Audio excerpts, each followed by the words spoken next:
This video walks you through how to find a zero and remind yourself, of course, a zero is also an x-intercept, a root, a solution, all those wonderful words. This is for you TI 83 and 84 calculator users. So let's go ahead and type in this function. So again, if you go to your y equals, and here's the directions off to the side, you should be familiar where your y equals is, but just in case, it's upper left button here. Type in that equation, so 3x squared. I'm going to use my squared button here rather than caret 2, but you can do whatever. Whoops. 3x squared minus 10x minus 19. Make sure you use subtraction, not your negative.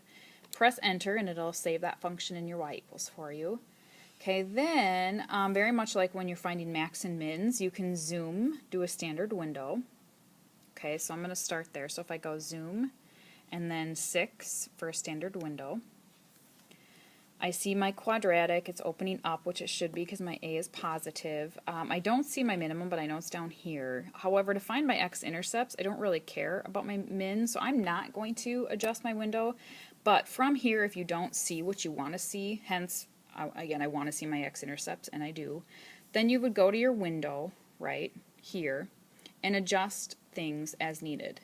Now, if you don't want this extra space, you could certainly change your x min to like -5 or your x max to +6. Certainly do whatever you would like if you want to try to hone in on those x-intercepts. But I'm good with this. This is fine with me. So I'm going to go to the third bullet.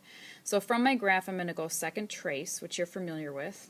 So second trace will take you to calculate. So second trace. And here's your good old max and min options, right? But now we're going to choose our 0 option, number 2. And that's for, x-intercepts, roots, solutions. Okay, all the same thing. So choose 0. And what it's going to do, let's say I want to find this one first. It doesn't matter which one you do first, by the way. It's going to prompt you for the left bound, right bound thing again, but this is a little trickier than your max or min. So for your left bound, you have to go to the left of your 0, which is a little bit different than a minimum. Okay, so I can see my cursor here, and I want to be to the left of, I'm sorry, I don't see my cursor, but notice your y, my y min actually, is at -16. So if I press to the right, I'm going more negative, which I don't want, so I'm going to actually go to the left until I start seeing my cursor, and there it is. So for left bound, here's my 0. I want to go to the left of it, which I am, and stick as close as you can to your 0. Press enter. Then it's going to prompt you for right bound. Okay, now I want to go to the right of my 0, so I'm going to bring my cursor down to the right of the 0 and press enter. Notice your little arrows up here again. They're kind of little, but you can see that they're pointing to each other so that it's going to find a 0 in between those two. If they're pointing away from each other, you're going to get an error message, and I'll talk about that in just a second. But then remember the good old guess, you just press enter on. And I have a 0 at -1.35.